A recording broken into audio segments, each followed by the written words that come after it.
Tumeanza kuona mtiririko au mwenendo wa wanaharakati ndani ya region yetu hii kuanza kuvamia na kuingilia mambo yetu huku. Sasa kama kwao wameshadhibitiwa, wasije kutuharibia huku.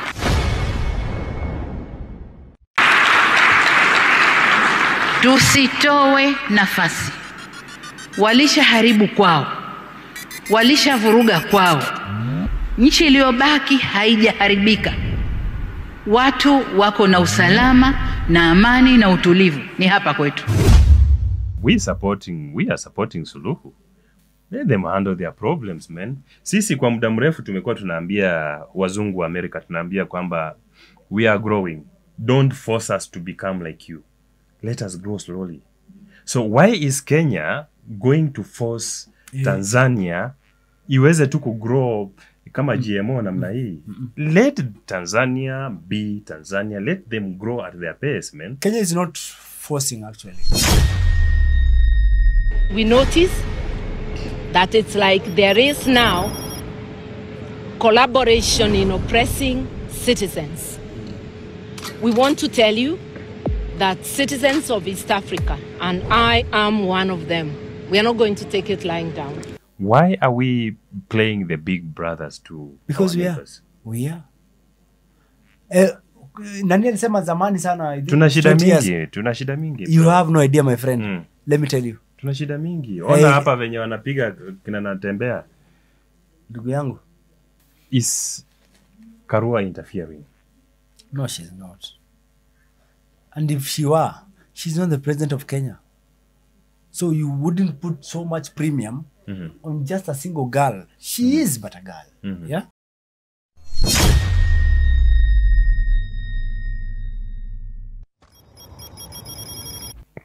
Ladies and gentlemen, welcome all to Jenga Kenya YouTube TV. Jenga means to build or to construct, and Kenya is this our beloved country. Today, we are back at it again. Kenya at crossroad. Why is Kenya at war with its neighbors? Is Kenya become a mad dog of Africa, or simply the conscience of the continent? To help me dissect into this topic of the day is my brother here, the seeker himself. Himself, one and only. A long time, man. It's been a while, sir. Karibu sana. Looking good. Political mood, man. The drums wamezipiga. We've been trying to avoid it, doing social issues. But unfortunately, politics is the one thing that is constantly with you. It determines the price of unga. It determines where your child goes to school. So once in a while, you have to do this. We have to do this. We just have to do politics. In fact, it's not once in a while, but we just have to do this because this is the environment now. No, honestly, I really hoped we would be doing other issues the whole of this year and maybe half of next year. Then we can start whipping the emotions. But they put it in our face. You can't run everywhere away from you turn, this, man. It's politics. It's politics. Let's talk Kenya with its neighbors. Is Kenya become a mad dog of Africa? Or is it simply a conscience of the continent? There's something I've been trying to wrap my mind around, and I'm yet to come up with a definitive answer.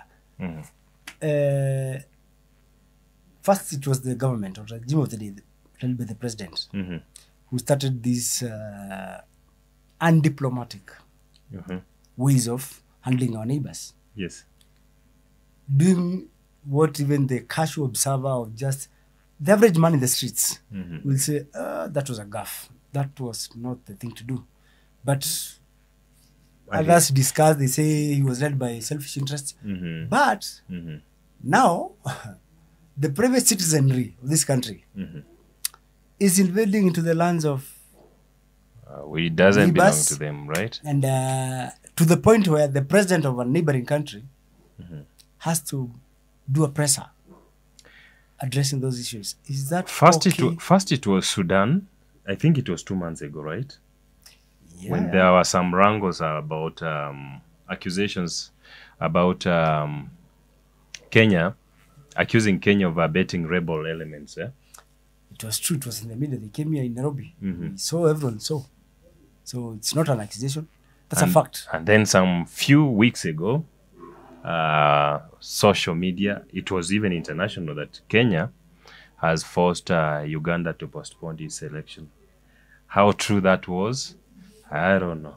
But then, still Kenya. Why? Why Kenya? We are growing, as you may notice. And we want to take the role of big brother.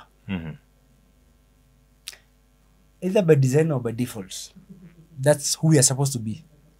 But now we're becoming that big brother who wants to force issues To others. on your younger siblings. And they've also grown. So don't think they'll take it lying down. No. They'll push and push hard. Here we are. The next thing, we'll start having economic wars. We'll have sanctions across the border. Yeah. Yeah. Once in a while nasikia Museveni amesema atatoa mafuta pande ile nyingine. Yeah, huko You see? Tanzania, yeah. Yeah. I think Sudan also issued threats, which I'm not sure they'll carry through with them. If they are warning shots. All I'm saying is, We ni mwanaume lazima, you have to show them that you leading a sovereign country. You can't just take it lying down. so let's discuss the more important issue here, or rather the jinx of it. Yes. What is our problem? We have so many issues. Ni kama wewe ndo yako inasambaratika. Na Then unaenda- uko huko umeenda kusuluhisha ya jirani. That's what happens It in doesn't make sense. That's what happens in church. Yeah. Pastor kwake analia, lakini you have to stand there for a brother and make sure that a brother is safe. You see, for church is different a bit. When you are even being a leader, you carry a bigger responsibility and you wear two hats. Yeah. You wear the one for serving the community and another one for serving your family. If you're an officer of the law and you found your son smoking weed, do you put nyororo unaweka kufuli unapeleka cell? Unadeal kama mzazi. Pale no longer the police. Hata kama unajua hii ni illegal, whatever he's doing. Yeah? Unakuwa the father. Unapunish alafu unaongelesha. Hii kitu uliazaje? It's true. So just because you wear a certain hat in a different forum, you must differentiate when and where. Ati aliyezoea tumbako haimwezi. Mepo iliyozoea tumbako. Yeah, so in a way I think Kenyans sasa tumezoea kuhandle things in a very radical way. Tulianza na sisi mwanzo, rais alikuwa ni kama baba wa Afrika. He was a tyranny, man. Yule mwenye alikuwa anaongea na Africa could listen. But then there came a point in time when Kenyans could no longer hold their peace kutokana na hiyo tyranny yake, and then they had to crush him literally. Now wamemaliza kucrush huyu, they think that now they can go around bullying others. Do you think? I think people are looking at it in different ways, and of course it's hypothetical Is our father? because we've not been there. Of course, I've had both the pressures from the president on the other side and the many people who've spoken on the issue. Yes. Right? Let me put context here. Ndio ujue everything that is happening may not exactly be atilika ikapangwa. It was supposed to happen. Vijana wetu waliamka bila hata kutuambia ya kwamba they've had enough. The Gen Z movement. Yeah. They made posters through their Instagram, online, wapi, yeah, everywhere, yeah. And the next thing we know, demos ambazo watu hatukushughulika sana, kijana kwambia leo tunaenda maandamano, we thought it's just a joke. Until they brought the country to a standstill. What happened next? Uganda. They copied. Yeah. You get? Not only Uganda, Nigeria. Sasa, Yani- wacha tu kwa kidogo East Africa. Yes. What does that tell you? Big Brother has done it. We can do it also. Money get? Yeah. So there is context here. Wacha kushinda usema Karua alikuwa anafanya nini? How majenzi wakati walikuwa wao wanatokea pia kwa streets na wakasema occupy parliament. Na Museveni akawafinya pia. What was that? kuna kitu nakuwa a moment in time for something to happen. Ukienda kama Tanzania, because these are kids I've studied for a while, I was trying to compare socialism na capitalism.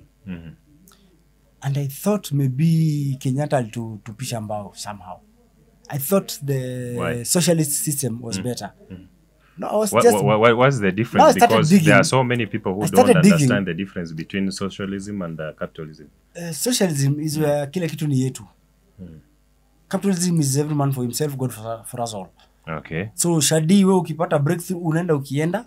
So you have 1 million, I have only 10 bob. So socialism is whereby... Capitalism is whereby you have 100 acres and I don't even have a plot. Capitalism is where this land belongs to us. So wewe capacity yako ya kulima unakuja tunakupea as per capacity. Na pia whatever you are producing belongs to us technically.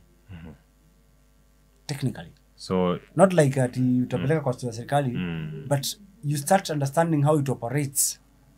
Jumpaka kenye utalima kwa hiyo shamba, sisi ndo tunakuambia as per our needs. So using an example of a country, Kenya, are we being led by capitalism? No, we are capitalists. We are capitalists total. Total. It's Jaramogi wanted to take us the other route, socialism, backed by the Russians, and you know the whole story. Nyerere alijaribu sana. There's one thing he did in Tanzania. Alisaidia ku bring the communities together. Wote ni wa Tanzania. Hii nonsense ya ukabila, because now when it's for me and myself. Yeah. Hii ya capitalism, it's me and myself. Unaona? So it's easy to split these people juu hako kimoja.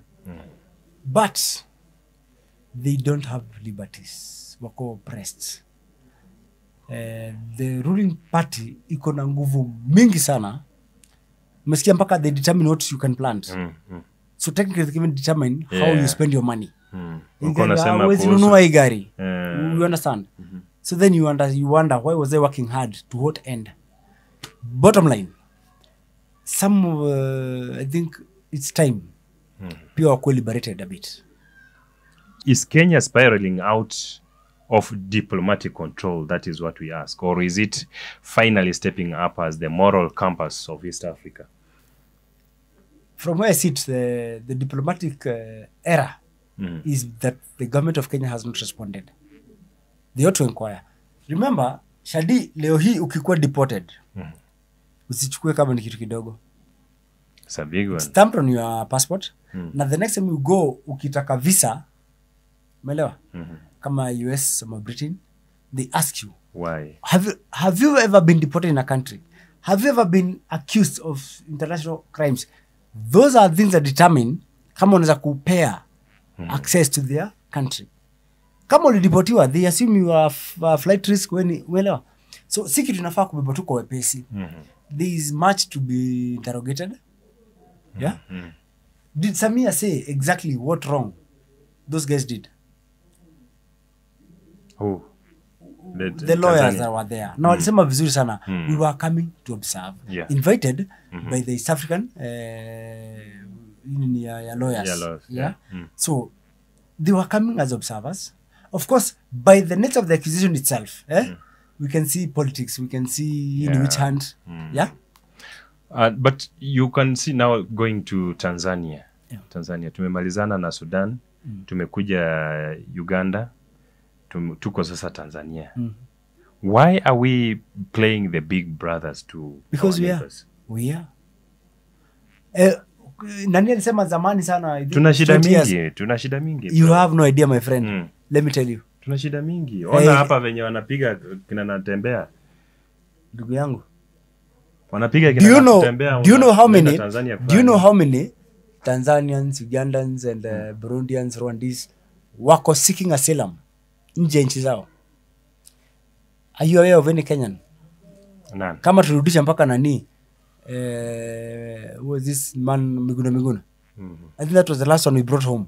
Yeah? The other one was, I think was Khalid Balala na aliambiwa rudi akakataa. Githongo is by choice. He has no problem. He comes actually. Anakujaga to low profile, he goes. So we are better. That's what I'm trying to say. In terms of civil liberties and rights, Yeah? Tumezi entrench in a way. Of course, someone is trying to claw back. That's sorry for another day. The regime of the day. Inajaribu kurudisha. Yeah. But we have come. Do you even know mpaka mambo na katiba yetu? Yeah? There's a lot to be admired from our country. Unaona? Mpaka Vision 2030, yani work plan yetu ya development, on paper, everything is perfect. Shida yetu inakuwa pale kwa implementation. Wacha tusikize Martha Karua kidogo akitoka Tanzania juzi after deportation, what she had to say on Sunday. We were detained for no offense, for merely seeking to go and stand in solidarity and to observe the trial of Tundu Lissu. We notice that it's like there is now collaboration in oppressing citizens. We want to tell you that citizens of East Africa. Yeah. So is Karua interfering? No, she's not. And if she were, she's not the president of Kenya. So you wouldn't put so much premium on just a single girl. She is but a girl. Yeah? With all her rights and everything. I'm trying to bring it into context. Yeah? Ya kwamba inakuwa kama petty fights between two girls or something. Yeah. So it's too petty. Karua is too... Huyu ni president. Unaelewa? Huyu ni mtu hata... How do I put it? She's not even the leading opposition leader here. Ni kweli? Probably akona some clout juu alikuwa running mate wa in the last election. Yeah? If we were to win, she would have been... If they were to win, she would have been the deputy. But she didn't win. So technically, if I would say she's a nobody, in context of the president to go after, ni nini kikubwa? I keep asking this. Ni nini kikubwa wangefanya? Besides kukaa kwa koti, observe, then they give a presser out there. And it's already in the public domain ya kwamba huyu mtu anasalitiwa. Looking wakati tunasema ati anakuwa accused of treason. Do you know what is treason? Okay. Yeah, treason is something that it even attracts death penalty, right? Yeah. So it is too heavy, a charge to just say we accuse them of treason. Technically, you're trying to rule them out of the election. To what end? So Watanzania wakichemka waseme hakuna, enough, we want our person. Which direction does Tanzania go? We'll see, watch it burn. Maraga was also there, right? What happens in one... Kinachotokea katika taifa moja kinaathiri yanayojiri katika mataifa mengine. Hii ni kwa sababu nchi hii ina watu wanaovuka mipaka ili kufanya biashara. Hivyo basi, ikiwa kuna tatizo katika taifa moja, linaathiri pia wananchi wa mataifa mengine. He was there, and you can hear him. William Mutunga was also there. William Mutunga was also there. We are talking about two girl fight, Karua and Suluhu. And Suluhu. Yeah. Why are these men there? I'm trying to understand. Was it by consensus? Ama kila mtu anaenda na njia zake?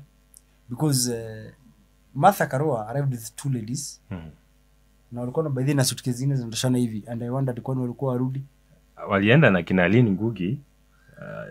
You should watch that clip at the airport and you see the suitcases.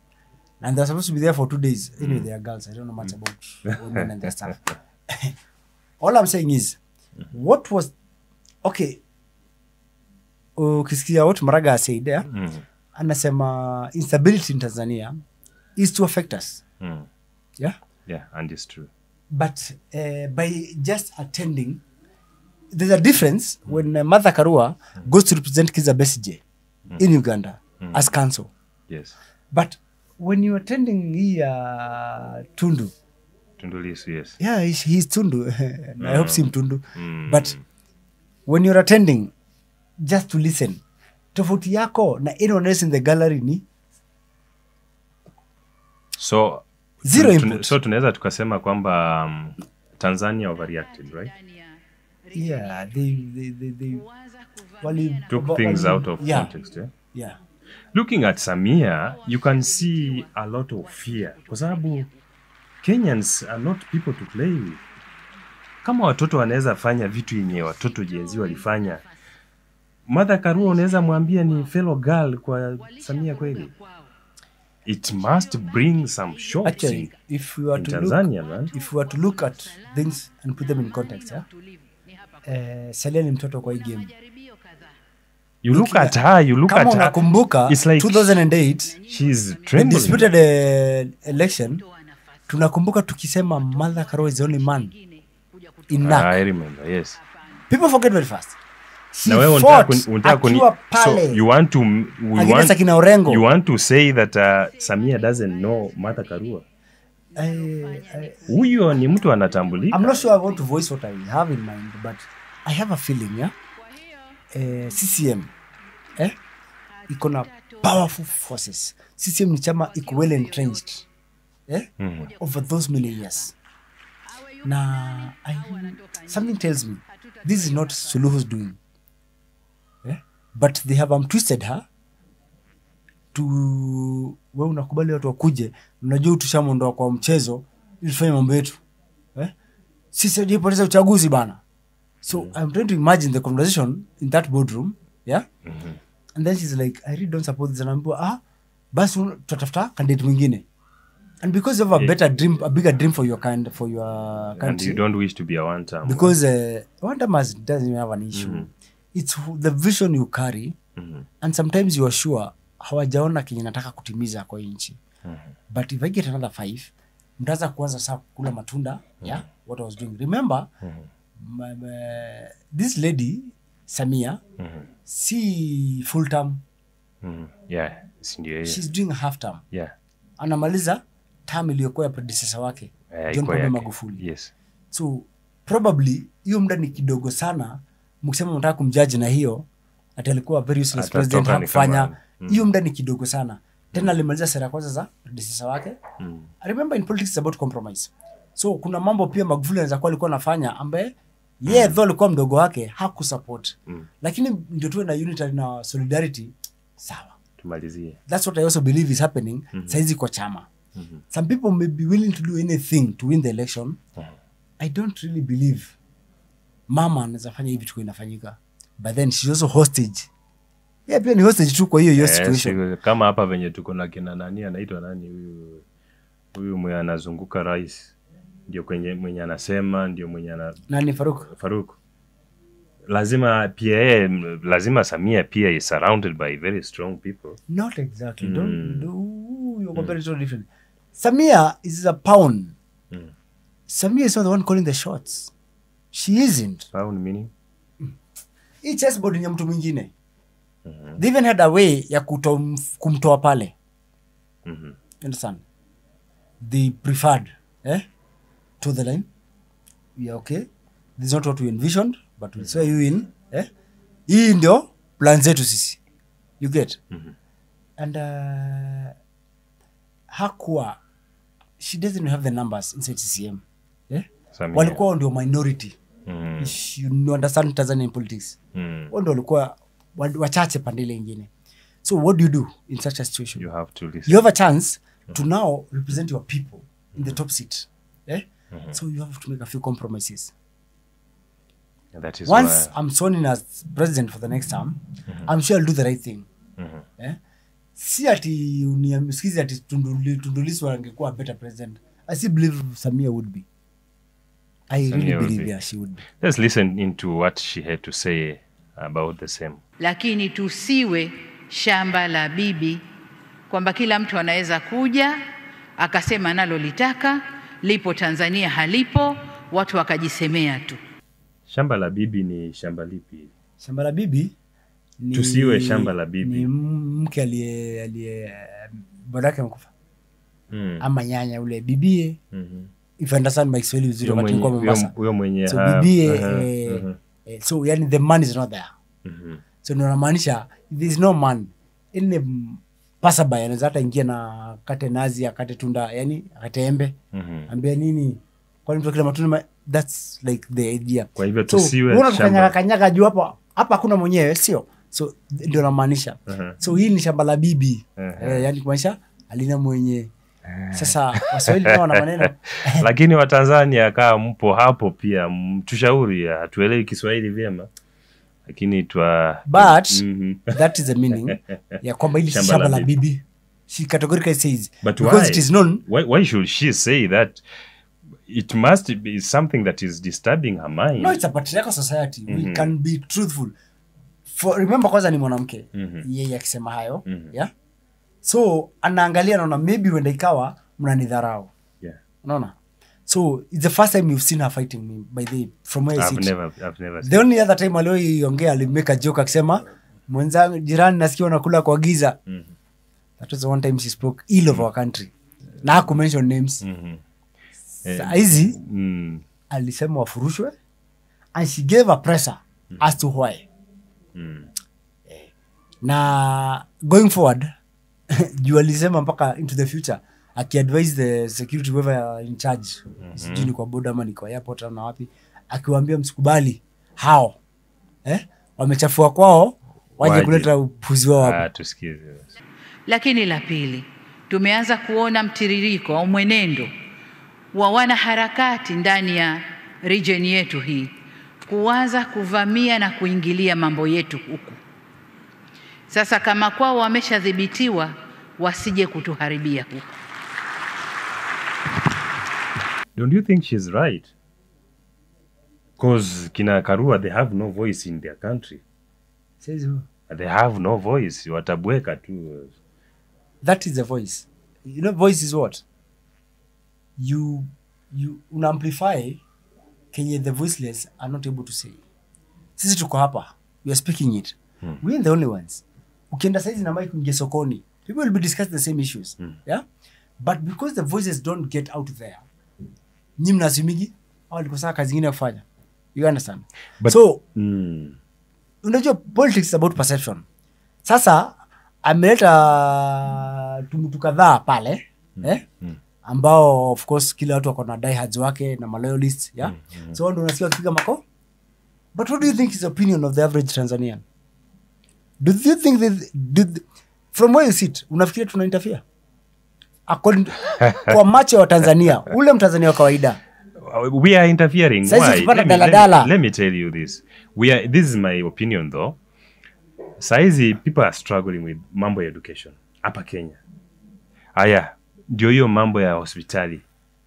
Ndio hiyo mambo. Yani does Tundu Lissu kuweza kushiriki katika uchaguzi wa Tanzania una umuhimu zaidi kuliko maisha ambayo sisi tunatakana kuwa tunaishi. Tena pakubwa sana. Hospitali madawa hayapo. Tena pakubwa sana. Masomo elewa, shida. We have a democratically elected president, yeah? Mwenye ako ambaye wa Kenya mlipea jukumu ya kutimiza hayo, yeah? They have spoken about it. And for sure nothing will change. Nothing will change. Wakati the opposition leaders walitana maandamano, we refused to go. People from my area, my mountain region, walisema, they said, wasikuja kutuambia biashara Nairobi. You remember? I do still remember. So, wakati Raila alisema, bas, they made the bed, let them lie in it. You get? So, saizi, you'll see people pointing fingers and you look at them and you wonder, kuna kitu nakuwa terribly wrong na hii watu. Nakumbuka Gen Z wakiuliza polisi, hadi nyinyi tunawatetea. Mnakata hizo mataxes zote. But because they're earning something, the police are not willing to risk hiyo kidogo. Yeah? Because the boss said, endeni mtandiki watu watoke kwa street.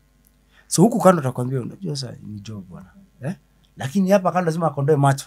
Aonekane akoka. The same thing. Yeah? Na Tanzanians pia wanafaa kupiganiwa wapate haki zao. If you do not know, my friend, hii demokrasia tunayoenjoy, do you know how many international organizations hadi waleo zinabaka kina Boniface Mwangi? That is where we're getting to. Like, unikumbushe kwa sababu in her statement, not even in her statement, there's an analysis that has been made, has been done, showing that all this, na wao umeshindwa kwa nini walikuwa wamepack virago zimejaa namna hii. There's some news making rounds that there are international bodies which are supporting these guys. Watu kama kina Karua, there are people who are supporting them. It is normal in politics. Not in Kenya. It is normal in politics. Not Kenyans. Okay, watu kama kina Boniface Mwangi, there are people, bodies which are funding them. Waenda wakae kwa hizo hoteli safi safi zenye unasikia Boniface anakuwa anafungiwa ndani. We know. Yeah? Wakina Hanifa, sababu Hanifa pia nasikia alikuwa huko. Huyu activist msichana wetu amekuwa juzi kwa agency. Aya, we have now people of the likes of the kina Maraga, kina other bodies. So how independent are Kenyans sacrificing? Ile yenye unaweza sema we are sacrificing on behalf of our brothers and sisters if they are being funded by people who are not even Africans. Is there a problem with that? Here education. Whose interest are they fighting for? Just a moment. That's the question. Just a moment. Here education. Ni yetu. We imported it and we thought it was a good thing. Higher. Our legal system. Yeah? Kosea. Shiko na polisi. Kotini. Jela. You get. So, kuna pia legit people out there, legit governments out there, ambazo they know they are responsible. Because first, we are consumers of their products. Second, we are part of the value chain. Whether be it production, middle level, part of the workforce, sawa. So, they would want a stability in a way. Na unaona Kenya imejitenga kwa East Africa. Because Kenya is strategically positioned kwa hii region. So, heri hizo nchi zingine zote ziungue, lakini they will not allow Kenya mukuje muharibu. Because now it means grip yao to East and Central Africa imepotea. So, when these organizations, kumbuka, was it William Ruto akibani alikuwa there's this organization na imekuwa hapa for like 30 years. Oh, I think hata si 30. Juni 60 years. Alisema walikuwa ndio wanafund Gen Z. They even brought out statements. But they brought out statements. Yeah, I remember they brought out statements saying that they have been funding even the office of the first lady. The point Na is, CEO peke the point yake. is, yeah. The point is, USAID, imekuwa ikisimamia ukimwi. Are they responsible for it? 90% ARVs zilikuwa zinapeanwa bure. So all I'm saying is, let's go back to Tanzania a little bit to see potee kwa hili kwa sababu the question was if at all Nani was not funded, all these activists were not funded, could they have used their resources to go and fight for the people of Tanzania? Na watu wa Tanzania kuna wakati wowote ambapo wameomba msaada kutoka kwa Kenya waende wasaidie? Nikuulize swali pia mimi nikijaribu kujibu lako, yeah? Watu wa Tanzania wanafaa kutumia platform gani kuomba msaada? Usually opposition represents the voice of the people. Ukiangalia wale watu wamekuwa vocal sana hata kwa maandamano yetu, yeah? Ilikuwa ni NGOs, yeah? The opposition. Now we know media houses that has jakuwa inclining to state legis and all that. So those are voices when they speak, you know they speak for the many out there. Okay? Martha Karua alikuwa invited. Alinvitiwa na the East African Judicial Law Society. Yeah? She's a member. She was invited. Ask yourself why. Because they have a better network. Okay? If Martha Karua tweets, just a simple tweet. 5 lines. Yeah? Other Chief Justice na nini, ambao wana command respect across the globe. What was that he said? What is that happening? I thought when we asked the ambassador, alisema hivi na hivi. You get?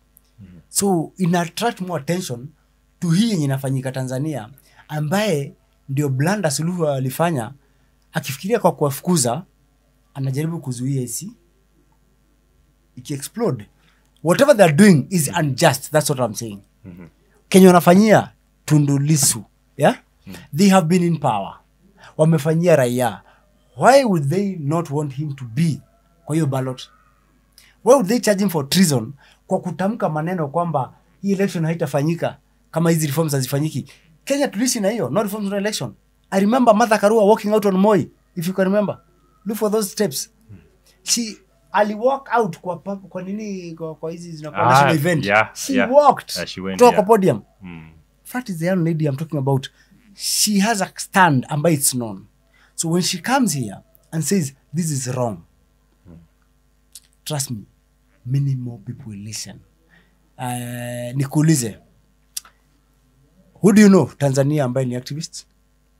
Kuna this lady, one lady who came and fought along with I think pia alikuwa anafanya the same activism kama kina Boniface Mwangi. Alikuja akakuwa arrested hapa Kenya. Yeah. Why was he here? Alikuwa anakimbia Safe Haven. What I'm saying is, yeah, Kenya tuko na advantage kubwa sana. The platforms we have are huge, yeah. Kumbuka kama Gen Z wakianza mpaka kutoka kwa kama wanakufollow na washajua una lean to the regime. Wanatoka jioni unaamka asubuhi unakuta page yako watu 20,000 ama 100,000. That is the power ambayo tuko nayo sisi. They are yet to develop those kind of structures. So we have more muscle na louder voice, yeah, and the tools to do it. Martha Karua alikuwa injile koti anyamaze like any other observer. What would have changed? I keep asking that question na sielewi. Nini hiyo Mama Suluhu juu? Now she made imekuwa issue, it's been discussed paka BBC. What is it? Lazima Mama Suluhu aogope hata kama ni wewe. Yani you've never been unaona tu hao watu wenye Kenya, Afrika mzima inaogopa wako kwa door step yako. Alisema tumedhibitiwa na Ruto. From where she sits anafikiria Ruto ametukanyaga. We just chose not to ban our country, mami. Let's listen in. Tusitowe nafasi. Walisha haribu kwao. Walisha vuruga kwao. Nchi iliyobaki haijaharibika. Watu wako na usalama na amani na utulivu ni hapa kwetu. Kuna majaribio kadhaa. Niwaombe sana vyombo vya ulinzi na usalama na nyinyi wasimamizi wa sera zetu nje kutoa nafasi kwa watovu wa adabu wa nchi nyingine kuja kutovuka hapa kwetu.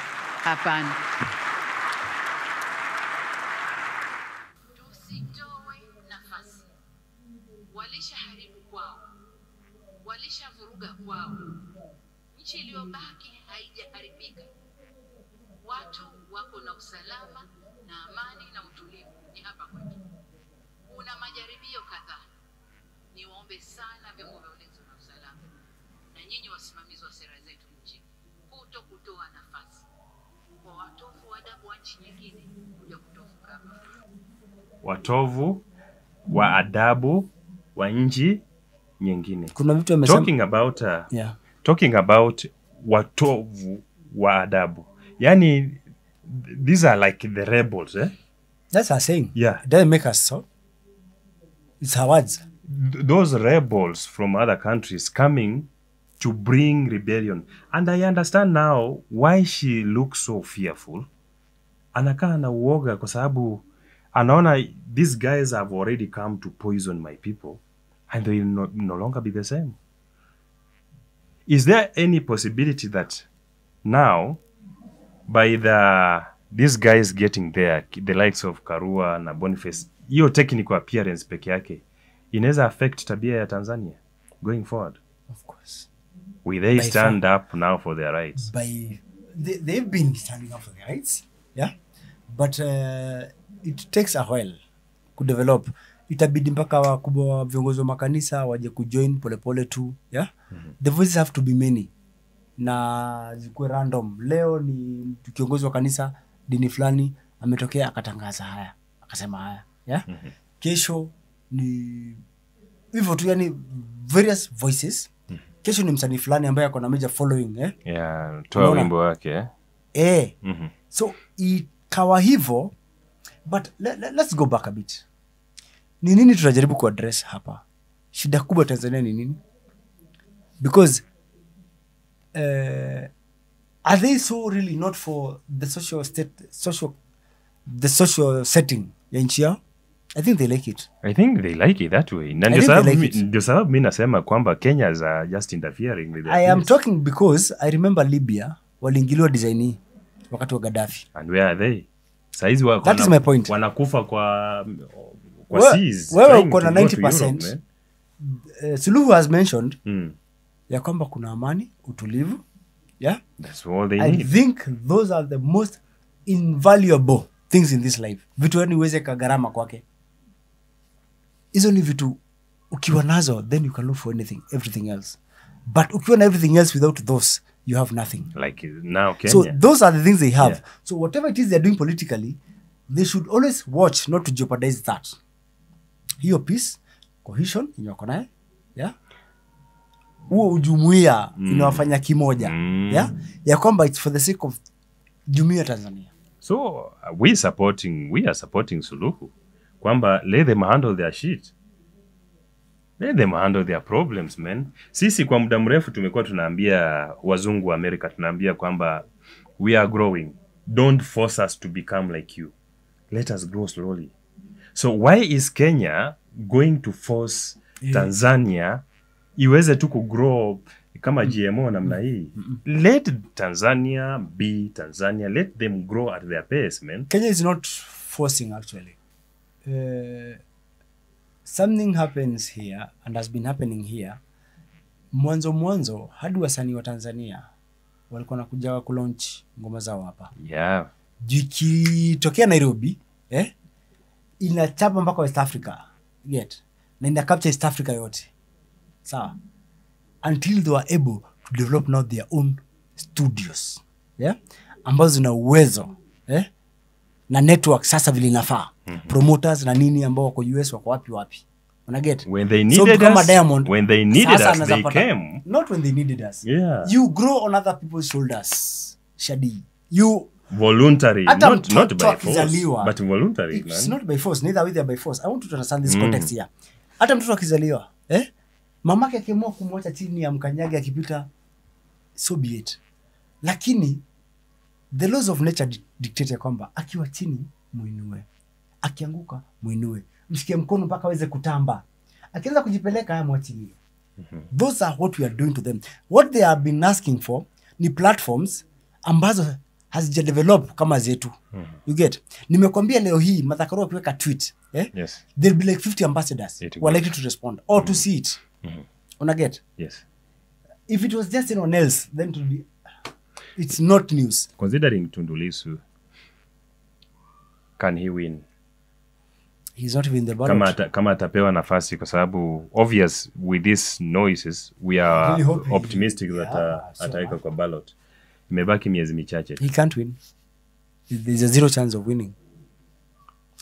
Kama kuna zero chance do you of think winning, anasema no reforms, no election? You forget we were here in 1992. Unajua ni miaka ngapi? Many years, iliyopita. Yes. So wako kama miaka 30 nyuma kidemokrasia. So we are not chasing them, we are not as in wakimbizi ati warakishe mambo yao. Yeah? But unfortunately imekuja kwa ile era yenye tuko na social media. We saw what happened the other side, we want it here. You understand? Yes. Saizi you're influenced by so much ambayo ina happen mpaka US. Yani wewe na mtu US mna compete the same parallels. Unaona? What happens there? Yeah, the resources pale na nini, the nature, mambo mingi bado inakuwa imekutwa timing. But unfortunately, even though dunia yetu kwa sahi. So the Tanzanians, we want to push things much faster, not allowing vitu zi develop to vile uzo zinafaa ku develop. Because all I'm saying, was a sacrifice at the altar of losing what they had ambayo ilikuwa more precious. Which is? Your peace, the cohesion, Hiyo umesikia mama akisema utulivu. Yeah. That is very important. Kwa hivyo tumwache mama ya na kwamba hakuna mtu utulivu anachongea wake. mwingine kisu ya kwamba nyinyi mkitushinda mtatuona. Haiko. Ni viongozi pale juu wapigane, wagongane, wakiambia huyu ndio ameshinda basi. Twende basi. Ladies and gentlemen, we don't know what you think about the whole story. We know that you've been following up on Tanzanian case, the war between Kenya and Tanzania. How we wish to hear your comment through the comment section. And you are viewing us for the very first time, kindly do us a favor by subscribing, liking, and even sharing to your friends and even foes. Sure.